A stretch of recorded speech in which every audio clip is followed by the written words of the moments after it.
A cikin hikimar zance da salon magana mai ƙayatarwa, yau za mu shiga tafiya mai cike da tarihi da daraja, tafiyar da za ta kai mu ga rayuwar wata jaruma kuma ginshiki a masana'antar Kannywood. Momi Gombe ba kawai jaruma ba ce, uwa ce ga jarumai da dama. Na kira ta da uwa ne ba don shekaru ba, sai don yadda wasu jaruman ke koyi daga gare ta. Mace ce mai haƙuri, mutunci da kima a idon al'umma. Momi Gombe ta fito ne daga jihar Gombe, inda ta taso cikin tarbiyya mai kyau da koyarwar ladabi. Tun tana yarinya ta kasance mai son nishaɗi, kwaikwayo da ba da labari. Rayuwa bata mata sauƙi ba, amma hakan bai hana ta nuna juriya da jajircewa ba.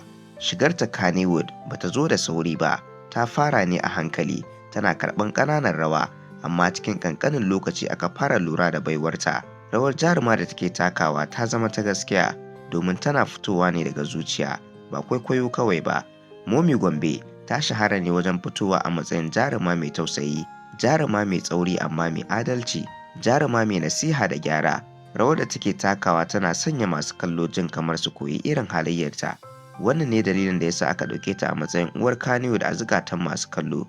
Maimuna Abubakar, wacce aka fi sani da Momi Gombe, an haife ta ne a ranar 11 ga watan Yuli, shekara ta 1999 a garin Gombe da ke Najeriya. Ta yi makarantar firamare da sakandare a Gombe. Ta girma da sha'awar yin fim, amma kuma an fara ganin ta ne a bidiyon waƙoƙi tare da manyan mawaƙa irin su Adam A. Zango, Hamisu Breaker, Garzali Miko da dai sauransu. Ta fito a fina-finai sama da guda 30, daga cikinsu akwai Kishin Mata, Asalin Ƙauna, Sarki Goma Zamani Goma, Zainabu Abu, Alaƙa Series, Gidan Sarauta, Gidan Kashe Ahu, Kishin Mata da dai sauransu.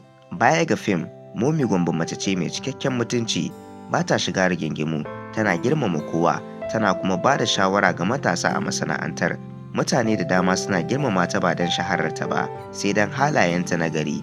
Jarumai da dama sun bayyana cewa Momi Gombe uwa ce a gare su, tana koya musu haƙuri, ladabi, daurewa a rayuwa. Ta zama madubi ga mata masu son shiga harkar fim cikin mutunci. Kamar kowa, ta fuskanci ƙalubale, sukar mutane, wahalar rayuwa da ƙalubalen aiki, amma ta tsaya tsayin daka. A yau ana kallonta a matsayin ginshiki a Kannywood. Momi Gombe ba kawai jaruma ba ce, labari ce, labari na darasi, juriya, daraja da mutunci. Tarihinta zai ci gaba da rayuwa a zukatan masoya Kannywood. Wannan shine tarihin Momi Gombe, jaruma ta gaske. Sunana Abba Hassan, ku ci gaba da kasancewa da Nigerian Update da Abba Hassan TV.